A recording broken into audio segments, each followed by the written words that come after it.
What's going on, Sportskeeda Nation, SK Wrestling fans? Welcome to the show. It is time for the debrief. I'm your host, Jose G. Next to me is the top Chico himself, Rico El Glorioso, and we are the only show on SK Wrestling that breaks down AEW Dynamite and NXT live. And with tonight's show, with the go home for AEW Revolution, man, both shows were all over the place, but Dynamite closed out. Wow, very nice. What'd you think? Oh, man, I love the ending of both shows, man. Just like you said, it was so much stuff happening today. Obviously, it's the crossroads to Revolution this Sunday. And NXT, of course, putting on their counter programming. They put on a lot of good stuff today. So we got a lot of stuff to cover. Plus, we got to make our predictions for this Sunday's Revolution. So we got a lot to get into, Jose. Yeah, we definitely got a jam-packed show, guys. Before we get started with tonight's show, make sure you are following us on all social media here on Facebook. If you're watching us live, we're simulcasting right now on YouTube. So make sure hit that like button and smash that subscribe button for us as well. So you never ever miss a live post, a live stream, or an update. Also follow us on Instagram and on our Facebook and on our Twitter. So Rico, so let's start off with AEW. Actually, no, let's start with NXT, man, because NXT was another historic night. We had the WWE Tag Team, Women's Tag Team match tonight with Nia Jax and the winners of the Dusty Rhodes Classic, Dakota Kai and Raquel Gonzalez. Didn't really go in their favor tonight. However, we got there was some shenanigans there at the end. We had Shayna Baszler who put on the Karafuda clutch on Dakota Kai, who was not legal at the time. Dakota Kai had kicked Nia Jax outside of the ring, knocked out the ref inadvertently. Then all of a sudden we see Adam Pearce telling a WWE official from Raw to come in and finish the match. So just a lot of stuff went down. Later on in the night, we saw both Adam Pearce and General Manager William Regal kind of having a discussion backstage behind closed doors. And now, because of what happened in that match, unfortunately, Dakota Kai and Raquel Gonzalez did not become the new women's tag team champions. However, there's going to be an announcement next week that's going to change the landscape of NXT. Any idea what you think this might be? At this point, I have no idea, man, because we have, this announcement happening in NXT. We have a big, huge signing that could possibly be happening Sunday at Revolution. At this point, like we just saw, again, The Miz became WWE champion, even though he didn't lose it. Like anything is realistically possible. I have no idea. I'm hoping, of course, we have another rematch between Raquel Gonzalez and Dakota Kai versus the women's tag team champions because they deserve it. I don't know. I can't think of anything else that could possibly happen. You have any ideas, Jose?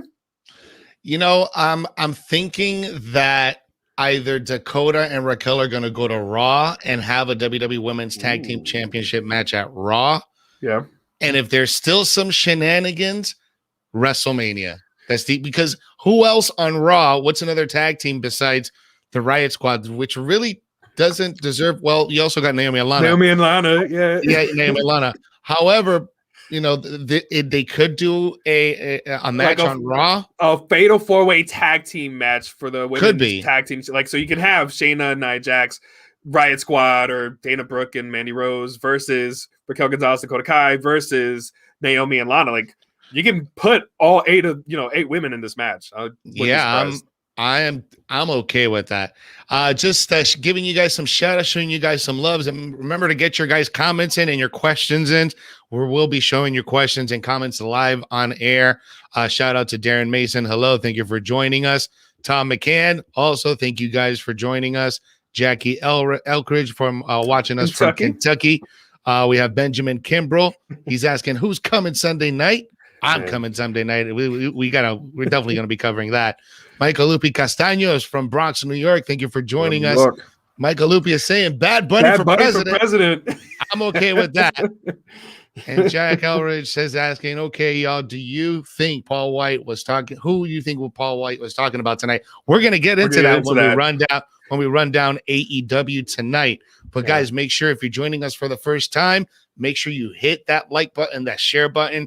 share in your favorite wrestling group and tag your friends in the comment section so they can join in on the conversation. So let's talk a little bit more about NXT. The night started off with Roderick Strong with the big in-ring promo calling Adam Cole out.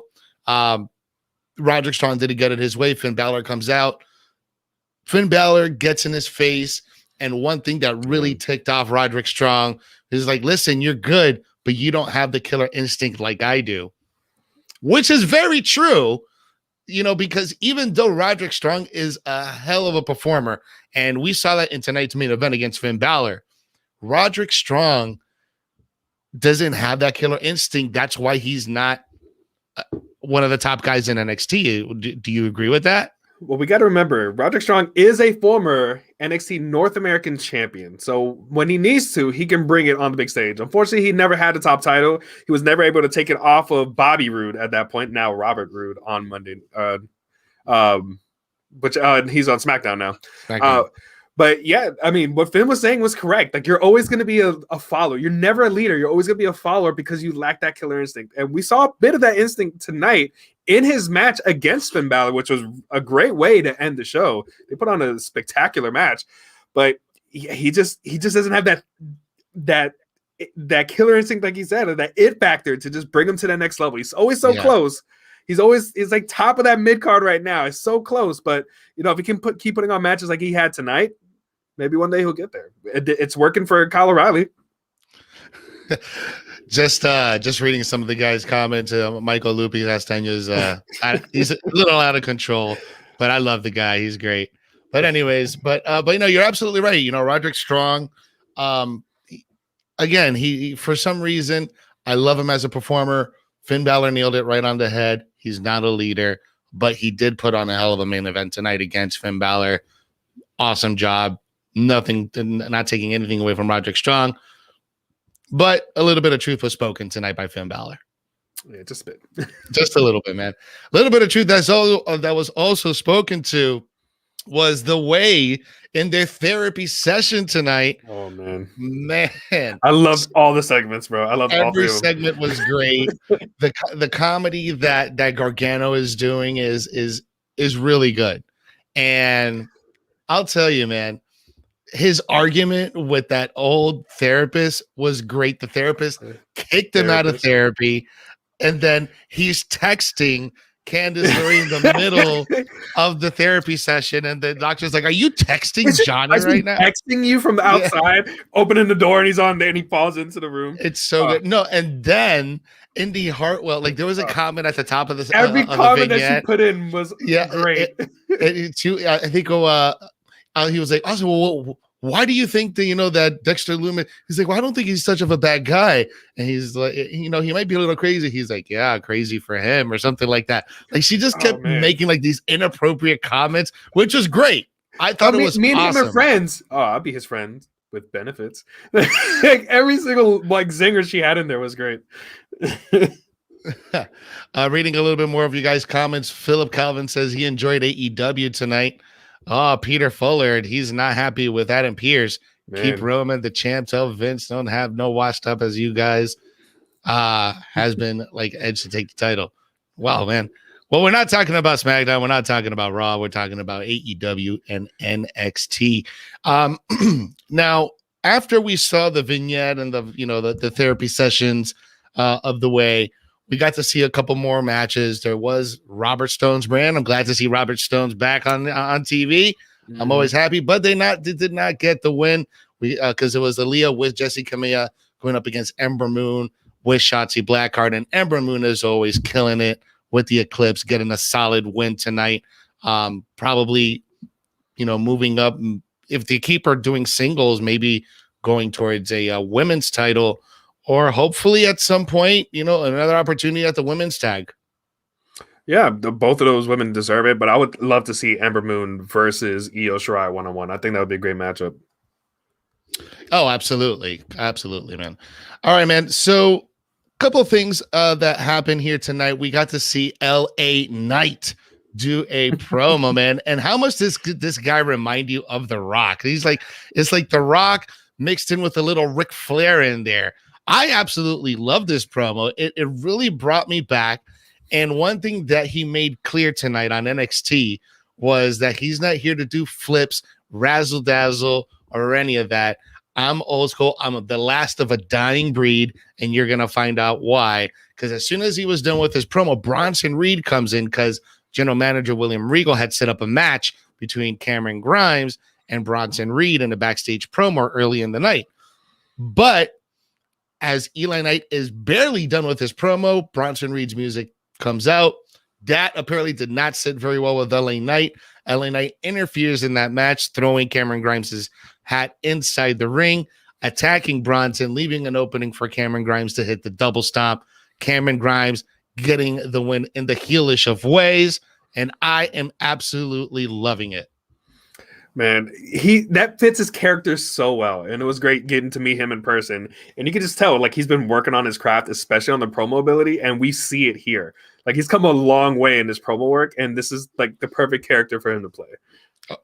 Oh, absolutely, man. And not only that, but they're using his new singles track as his entrance music, which I absolutely love. I'm all about the stacking money, man. Stacking money. Now, yeah, go ahead. No, I was going to say, we had a couple of tag team matches too, so don't forget to early on in the night, we did have the NXT Tag Team Champions, Danny Burch and Oney Lorcan, go one-on-one against your boys, Tommaso Ciampa and Timothy Thatcher, and they couldn't get the job done. They were, filling in for MSK, who's currently out of action with Wesley's arm being damaged from the attack. They couldn't get the win, but it looks like Imperium, once again, they're stalking the NXT Tag Team Champions as they came out to the ring. So there's not an end to all of these NXT tag teams that we have going on here on NXT, man. They're finally building up that division again, which is good. Man, listen, I can't wait to see Imperium go back at it. Now, does Imperium and Timothy Thatcher have some type of history? Because they kind of alluded to something like that backstage when Tommaso was kind of having, kind of a one-on-one with Timothy. And he's like, you don't have to worry about Imperium. So what's the situation there? I'm sure they do have some. Maybe from the Indies, maybe from their time in the Indies, or maybe at the performance. I don't know, but it would be cool. I would not mind seeing Timothy Thatcher turn on Ciampa and join Imperium. That would be cool. Ooh. That would be, yeah. Especially when they bring over Walter, if he ever comes over. Oh, yeah, man, that's a stable. That would be really cool. Now, something that was badass was last week we got to see that really good no DQ match between Karrion Kross and Santos Escobar. And Santos came out today to gonna give a reminder that no matter what happened last week, don't take that as a sign of weakness. Right before he came and said that, Legado beat down on our favorite tag team, Breezango. They were doing a lunar entrance, bro, especially with everything happening in Mars. I was like, oh, I'm excited to see. And then here comes Legado and take him out. I hate Legado Fantasma. Like, that worked for me. I hate them now. Man. So, yeah, that happened. But yeah, just kind of reading some of your guys' comments. We did talk about the tag match a little bit early at the top of the show. Shayna and Nia did win on a technicality. She submitted the wrong person during the match. So, yeah, there's a little asterisk on there. A lot of shenanigans going on. But overall, there was some huge announcements for next week's show. I thought that this week's show was going to be, I don't know, a lot more solid because it felt like, I guess because they're kind of trying to continue these storylines, kind of stretch it out. Mm-hmm. All weeks can't be bangers for NXT. So I kind of felt like for NXT this week, it really just didn't hit the mark compared to last week. Now this week, AEW just hit it out the park from the get. I mean, let's get into EW because it started really hot with the tag team that we've been all waiting for. Man. Cody Rhodes, Red Velvet versus Shaq Diesel and Jade Cargill. And I'll tell you what, it happened, bro. Jade Cargill impressed me tonight. Oh yeah, this really happened, guys. Shaq was in AEW. He was in Jacksonville, Florida tonight, and they kicked off the show. Cody Rhodes and Red Velvet going up against Jade Cargill and Shaq. He even led off the match too. Quick thing, we have an answer regarding the Thatcher and Imperium angle. Elliot Fletcher from our YouTube channel watching us right now. He's saying that Thatcher was a part of Ring Camp with Walter and Bartel. So that angle will probably work out, which I'm okay with. That's totally fine, because I always love when they start bringing angles from other things that happened in the past. So that's great. Thanks a lot for that, Elliot. Really appreciate that. Sorry about that. Go ahead and continue with our AEW Dynamite show. Because it makes sense. That's what brings us more into it when you bring in things from the outside, because you're not pretending like it didn't exist. You're not living in a box. You're living in reality where other things happen and influence. Just like we saw here in this match, where we even had Jericho show up on Inside the NBA to, do a little segment with Shaq and Charles Barkley, where Shaq even took down Charles Barkley, and he was getting ready to jump off the middle turnbuckle, but Charles rolled out of the ring real quick. And they even had like we see in MMA or even in WWE, the face-to-face, like the via satellite interviews with Cody talking about how, you know what, if Shaq gets his hands on me, he can win, but I'm gonna he doesn't have the gas, he doesn't have the tank. I'm gonna wear him down, and then I can eventually beat him. So they brought in those clips, and they even showed how that all integrated into this match. And Shaq actually did pretty well considering his size, matching up with Cody, showed off amazing strength, hit a massive chop onto Cody twice. But the women held their own. And just like you said, I'm trying to put her name together. Jade Cargill, she really impressed. And Red Velvet kept up. She had her moments, but you can tell this was really a spotlight for Jade. I think she's really fantastic. It really was. And her she nailed her finisher real well. She did all her spots real clean. And even Shaq did real good too, man. Shaq, for as big as that dude is, he moved around that ring as good as a big guy like him can move. And he impressed me tonight. I want to see Shaq versus Paul Wight now. Seeing this makes me want to see that match. But the big spot where there was a part where the ladies had set up two tables on the outside, Shaq is on the apron in the middle, and Cody does a crossbody, jumps over the ropes onto Shaq and through the tables on the outside. Great spot. He took it like a champ. During commercial break, they had him on a gurney and they took him to the ambulance, and Shivani goes to interview him, and he opens up the back of the ambulance, and Shaq is gone. So I don't know if it's going to be the Shaq. Are we going to start playing a supernatural angle on AEW as well? He's gonna be the big Shaq Evil or something like that. I don't know what's going to happen, but apparently he has magical teleportation powers now. But it goes from one tag team match to another tag team match. We got to see the Death Triangle, Triángulo de la Muerte, come out. Pac and Phoenix. I didn't even catch the other guy's name because they straight massacred this John Schuyler kid. Man, did they look dominant. I love to see Pac and Rey together. Rey Fenix is still, hands down, to me, he's my current favorite wrestler right now. Oh yeah, man. Especially that hell of a banger of a match that he had against Lance Archer. Was that last week? Was that last week? Yeah, it was for the qualifying spot for the Face of Revolution ladder match. Definitely a top guy in AEW at some point. Hopefully he can be in the title contention, because that guy is a massive talent. I think he's going to be in one title contention a little sooner. We'll get into that later. But the next segment was the Inner Circle coming out for a town hall. Not only did we have Barstool Sports asking questions, we had Conrad Thompson, who, if you didn't know, he's also the guy that organizes a lot of the the events that happen before all of the AEW pay-per-views, especially when they had StarCast over there for the All In and all the stuff. He's been the one that's helping promote it. So he had a question, and Eric Bischoff makes his return to AEW to ask a question again, really to get under the skin of Jericho and MJF. But of course, this leads to the Young Bucks to come out. Now, I had to point this out because what they did, I thought was a good dig. So the Young Bucks talk about how they expected to get, have their friends attacked and themselves attacked, but they never thought it'd be their family. They didn't think it was going to be their dad that got attacked. So now it's personal. And they talk about their dad and how, he was a DIY guy. He built the ring for them, because he couldn't afford, this to buy them a ring. He built them himself. He said, without their dad, there would be no AEW. So if it wasn't for AEW, MJF, you would still be in your parents' basement waiting for a call back from the Rosie O'Donnell show. And Jericho, if it wasn't for AEW, you would be curtain jerking right now at the Performance Center. Ooh, I was man. like, okay, Young Bucks, I see what you're doing here. And then, of course, this led out to a brawl. You know, they attack Chris Jericho and MJF. They get attacked, and if someone comes out, the friends come out. That spot though, when he does the elbow drop off the stage, Good brothers bring out those tables. Oh man, that was a great spot. Simultaneously. So we had Nick Jackson dive off the top of a tunnel onto Ortiz, and from the ramp to the outside of the ring, we had Matt Jackson hit Santana with an elbow drop. So yeah, that was an amazing spot. It looked, especially the one from the tunnel, especially Nick Jackson taking that big jump, man. He is the Jeff Hardy, essentially, of AEW. That's what he does. Yeah, speaking about Jeff Hardy, I know that Matt Hardy was kind of involved with the Adam Page match tonight, wasn't he?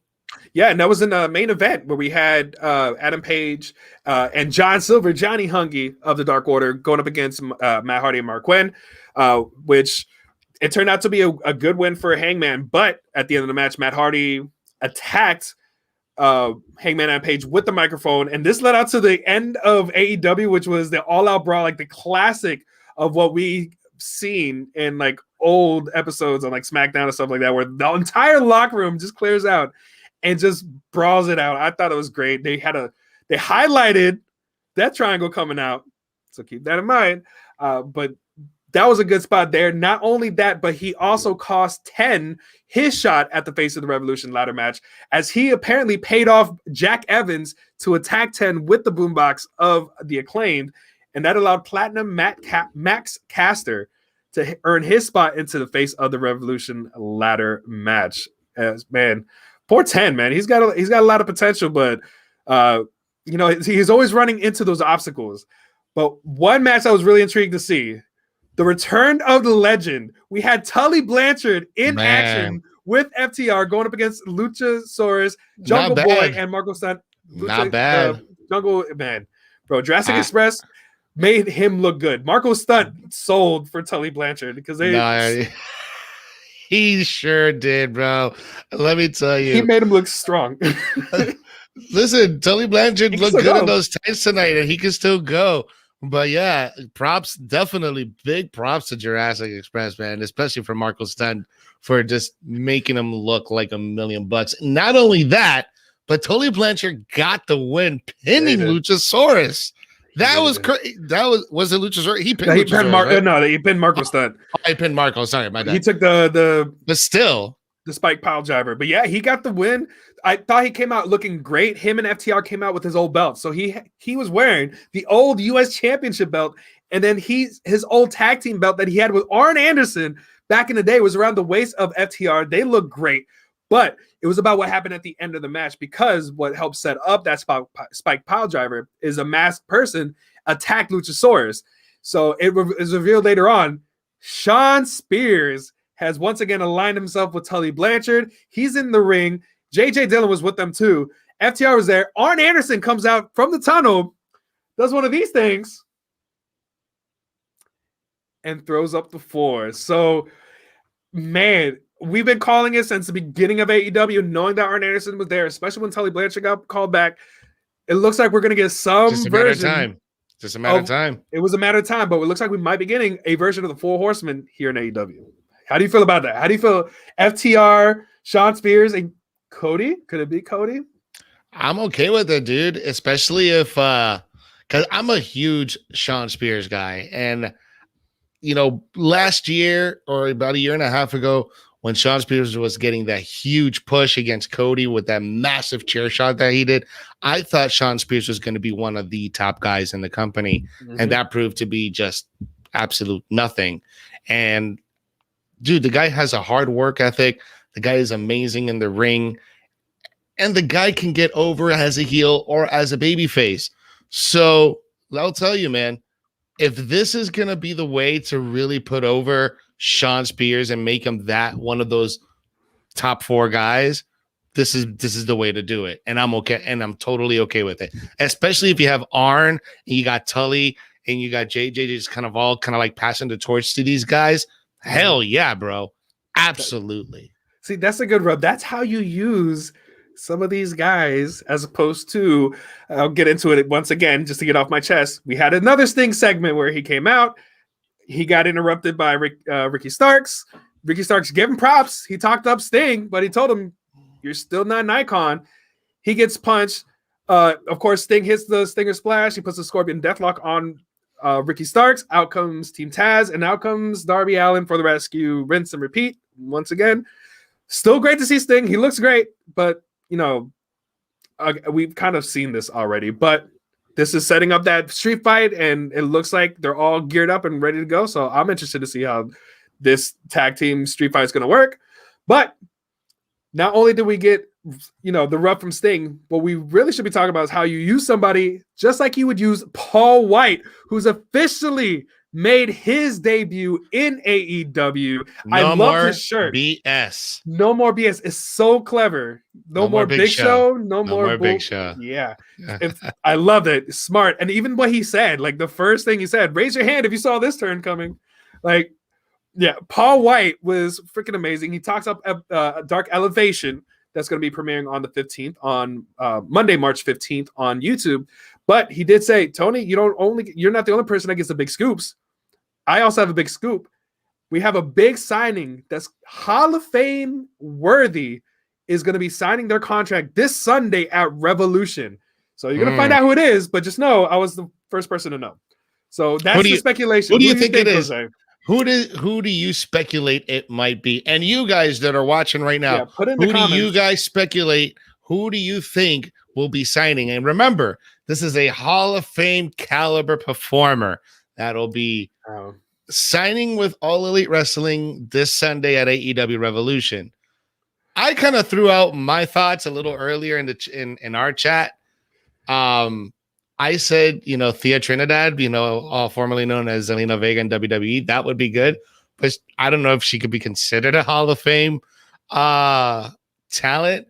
Now, Rise over here 305 on our YouTube, he's saying, I think Goldberg and Kurt Angle will sign with AEW. Now, those are definitely two Hall of Fame noteworthy Titans.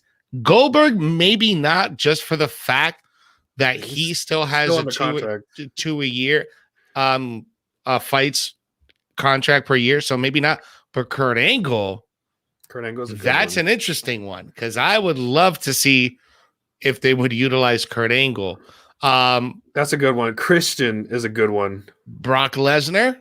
Can we see the Beast in AEW on Brock Sunday? Versus Brian Cage, bro. Just imagine that. Or maybe even Christian. You know who it should be? We got Jackie Elridge saying Ric Flair, and James Allward saying Ric Flair. So it should be Nick Aldis. They need to save him from NWA. They already pulled Thunder Rosa. That is a great pick. They're gonna pull Serena Deeb. Like, I can see Nick Aldis being there. So if they pull Serena Deeb, are they gonna pull Thunder Rosa as well? I think she's already signed. I would have to say I'm like 80% sure she's signed, or she's gonna be signed. I don't know, because they just announced that NWA is gonna resume, more taping. So I don't know, but that would be dope if Nick Aldis makes his AEW debut. Yeah, wow. Yeah. So much, more intrigue to Sunday. Yes, absolutely, man. Now we did get to see the finals, or the semifinals, or the US finals. This was the final. This is the final. Yeah, Thunder Rosa lost to Nyla Rose this past Monday on YouTube. So this was for the winner of the Women's World Title Eliminator Tournament, where we had the US bracket winner Nyla Rose going up against the Japan bracket winner Ryo Mizunami. And at on the outside, Shida was watching next to the trophy. I really enjoyed watching Ryo Mizunami. She was really entertaining. Like, this is the kind of talent that you need to have in this women's division to make it compare to other women's divisions. And she got the win over Nyla Rose. I loved it. That's awesome. I'm happy for her. And I love that the commentary team really referred to, again, the old rivalry between Rio and Shida outside of AEW.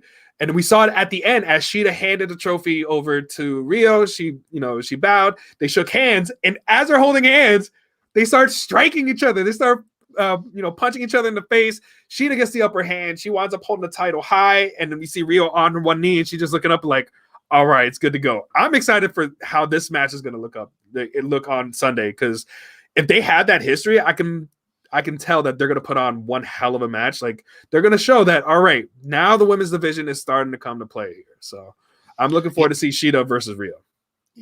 That should be good. That should definitely be good. I mean, especially since, Rio being the inaugural AEW Women's Champion against the current AEW Women's Champion should be a fun match to watch, man. Should be CM definitely. Punk. Wow. Yeah. Yes. Yeah. We're reading all your comments, good. guys.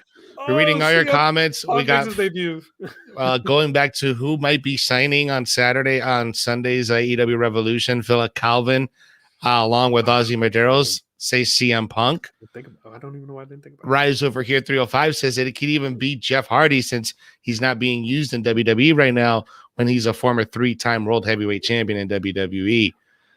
Yeah, RVD, another one. Scott Steiner. The possibilities are endless, guys. Booker T is coming back. Thank you so much for commenting, guys. Keep the comments coming in. We're going to be revealing our predictions for AEW Revolution that's coming out this Sunday. And if you guys are just joining us, make sure you hit that like button, that share button. If you're watching us on YouTube, hit that like button and smash the subscribe button as well, so you never ever miss a post or a live stream. All right, Rico. So there was also a Face of the Revolution ladder match that you talked about a little bit earlier. Yeah. Hold on. We're just kind of going through this. We already ran through the whole show. Yeah, really, the only thing that we didn't cover was they had a nice video package about the exploding barbed wire death match, where they had I was looking it up. I was trying to look into the history of it, but I think it was Shijo, one of the guys that was in the first one in the first ever Japanese exploding barbed wire death match, who was saying like, this is real, and he loves that Kenny Omega added this stipulation to this match because it's going to make it that much more intense. So I thought that was a great way to really bring it together. Like, all right, it seems a bit over the top, but now you add in the history and where it came from. Like, okay, like this is raising the stakes, because that's what these guys need to do, especially after all the matches that they've had in the past. So I thought it's a great way to lead into that match. But yeah, it's time to get into these predictions, Jose. AEW Revolution, the buy-in. We're going to start off with Thunder Rosa and Riho going up against Dr. Britt Baker, DMD, and Rebel. And guys, make sure you get your predictions in. We'll read your predictions alongside our predictions. And again, make sure you hit that like button, that share button. And again, if you're new to the show, make sure you follow us on all social media. Instagram, YouTube, Twitter, Facebook, SK Wrestling. That's where it's at. You're watching the best wrestling content on the internet here at SK Wrestling. All right, Rico. So let's get into these predictions in the buy-in. Thunder Rosa and Riho versus Dr. Britt Baker, DMD, and Rebel. Man, so Britt Baker got the win the last time she faced Thunder Rosa, but that was in a singles match. I'm going to go Thunder Rosa and Riho on this one just to get a little retribution against the DMD and Rebel. I'm going to go with Dr. Britt Baker, DMD, and whoever her tag team partner is, because they were saying that Rebel is still dealing with some injuries, so she might not even be in this tag match. And if she can't, Dr. Britt Baker is going to be able to pick her own tag team partner. I doubt it would be Nyla Rose considering their history, but it could be.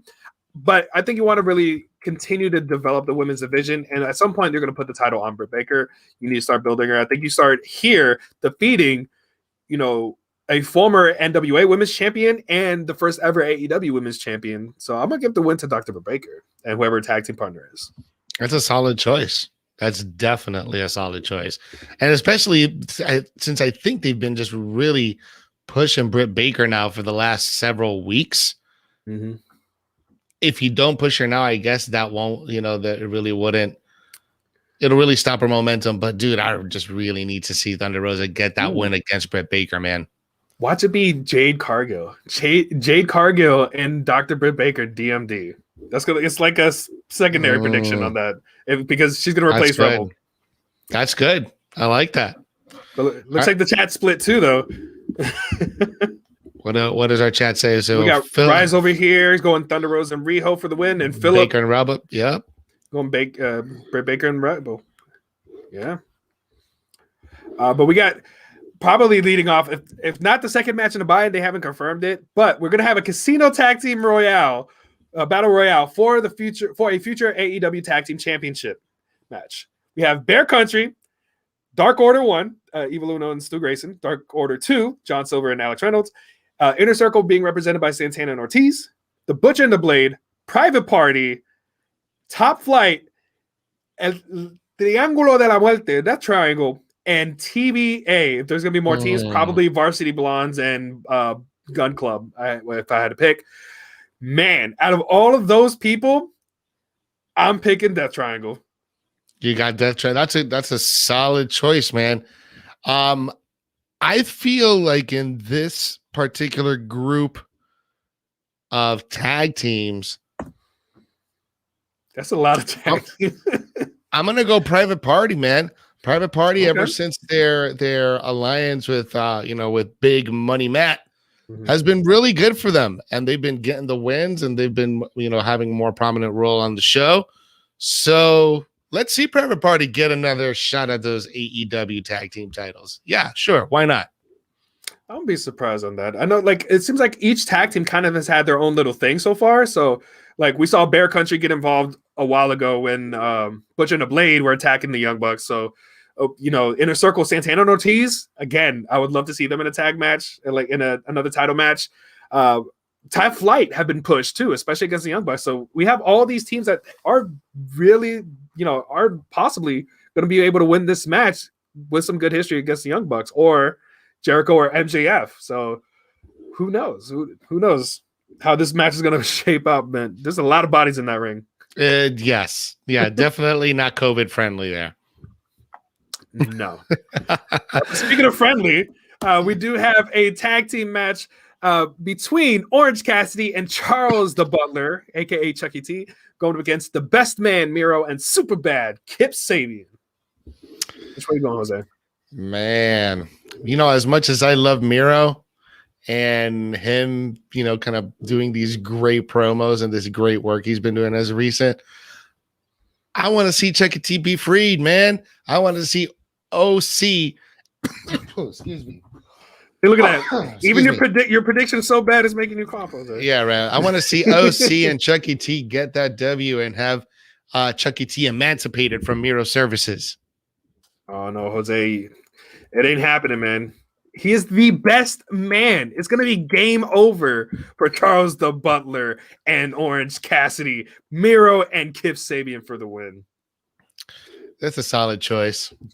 It's okay because I'm not emotionally invested in this storyline, even though it's entertaining as hell. But I'm not emotionally invested as much as the exploding barbed wire match. Well, so far in the tag team match, we have Rise over here, 305 going with Private Party. He's siding with you, but I got Philip Chavin going on my side, Death Triangle to get that win. But in this match, Rise over here is going with Orange Cassidy and Chucky T. So I need Philip. You got to get on my side. We got to keep this thing going. I think it's pretty much even how we're just going to go. But you know why Rise over 305? Because he knows I'm from the 305. 305, that's why. yeah. That's so why biased. He knows. Oh, there we go. See, Philip. My man, Philip. There you go. Philip Chavin came on in for you at the last. You might not be invested in that one, but people are invested, especially Hangman and Matt Hardy in their match, because it's the big money match. The winner gets the losers Q1 earnings, and that's all their money, including all the royalties and everything else associated with their AEW contract. Oh, it's got to be Hangman, right? He's got to win this one. I think so. I think this is just a big attempt just to put him over big time. Using Matt Hardy to do that is a great situation. But yeah, dude, Hangman Adam Page get the big win over Matt Hardy and can take all his money in the process. Sure, why not? Especially the Q1 profits. Absolutely, it's a big chunk of money right there, man. It's at least six. That's at least six figures. Hangman's gonna win, and we're going to see him being the elite. He's going to throw a huge party with all of Dark Order invited. He's going to have all the meats for the meat man, John Silver, because, Johnny Hungee. So I can imagine all the shenanigans that they're going to do with Hangman Adam Page having Q1 earnings from Matt Hardy after winning this match. So, but Philip is going with Matt Hardy. Wow. Aha. Oh, we finally disagree, Philip. But Rise over here on your side and my side in this one, going with Hangman Adam Page for the win. And then we have the street fight for the bragging rights of father and son teams over here. We have Sting and TNT champion Darby Allin going up against Team Taz, the FTW champion Brian Cage, and Rocky, aka Ricky Starks.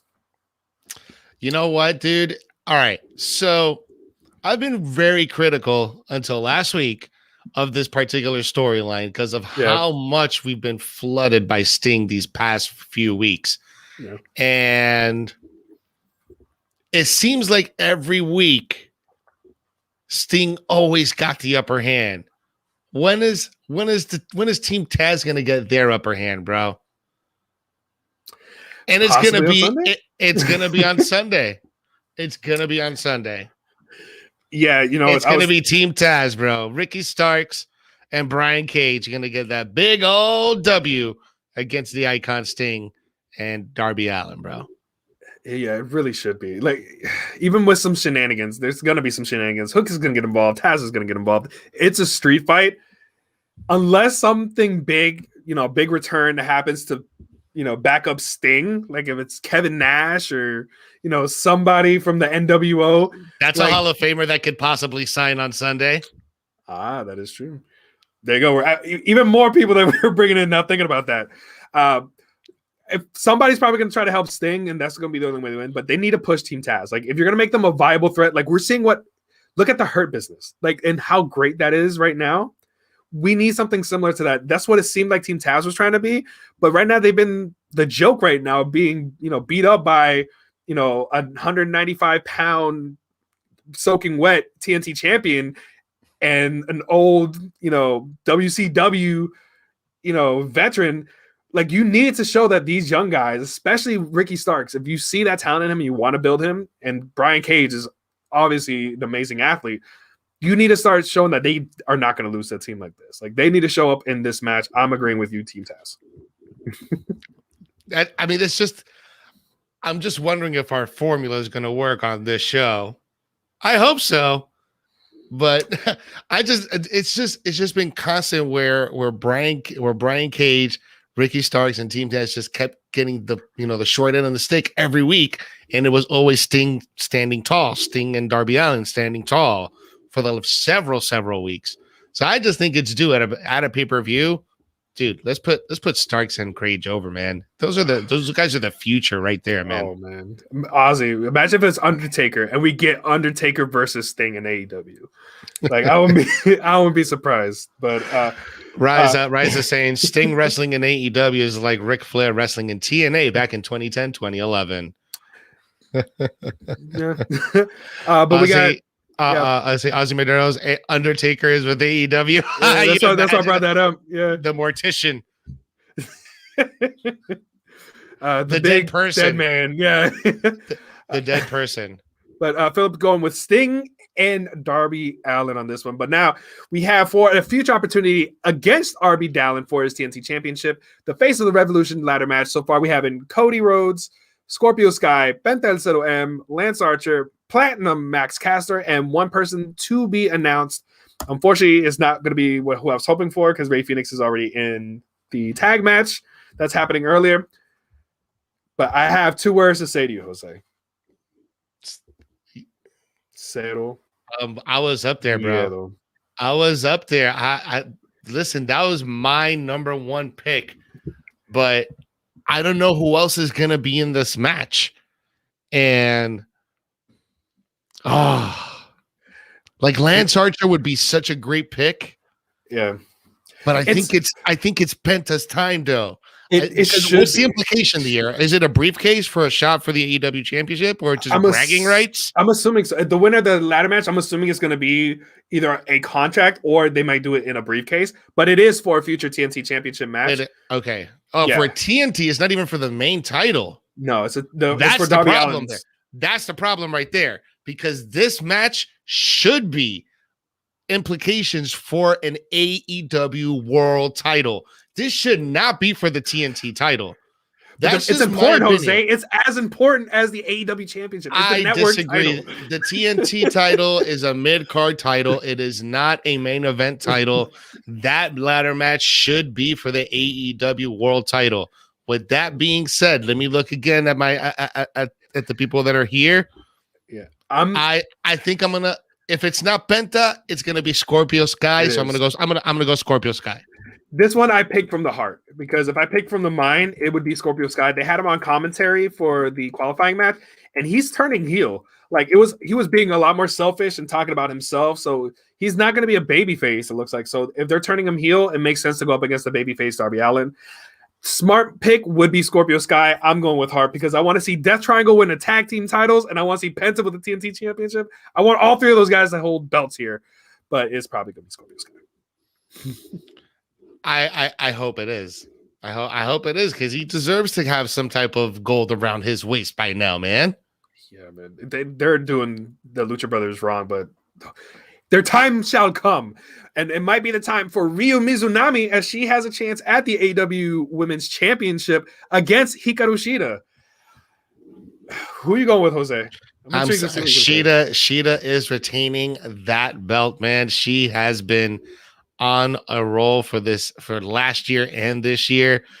And if someone's going to take that title off of Shida, it ain't going to be nobody from overseas. It's going to be someone that's already a regular on the roster, possibly a Britt Baker, possibly a Thunder Rosa.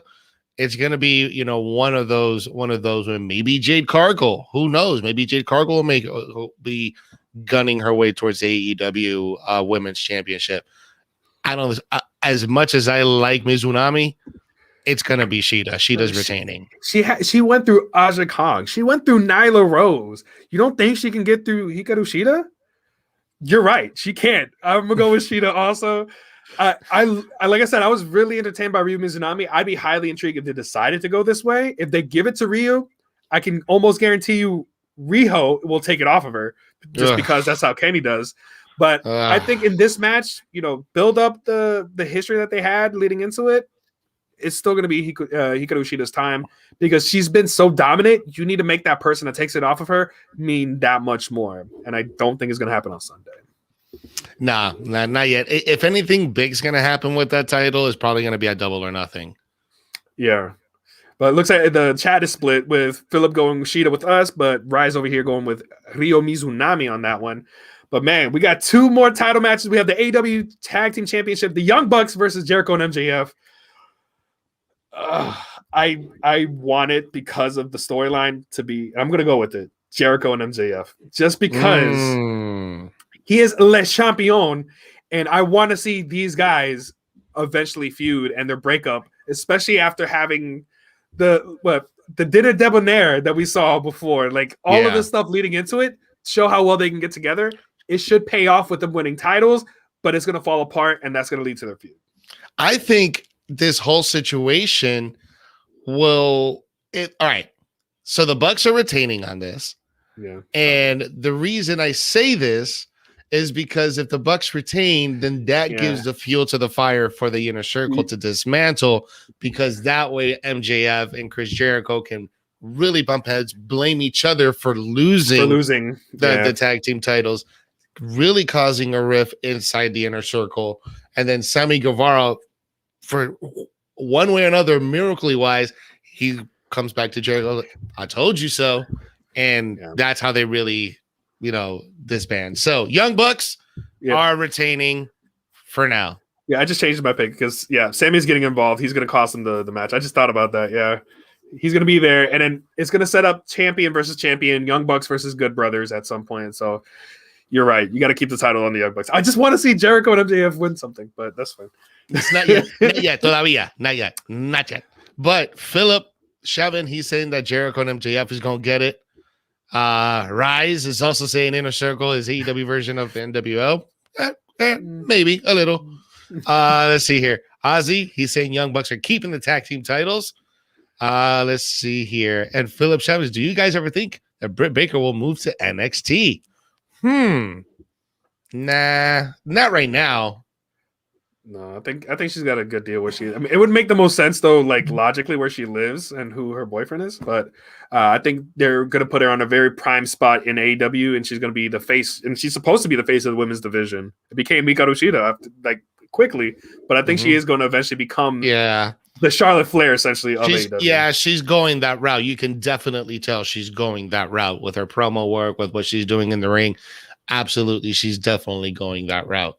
But let's talk about the route that the current AEW World Champion and the former AEW Champion, Jon Moxley, are going this Sunday night in an exploding barbed wire death match. Exploding barbed wire death match. Yes. For the AEW World Title. This is a little, a little goodbye for a while for Jon Moxley. Renee.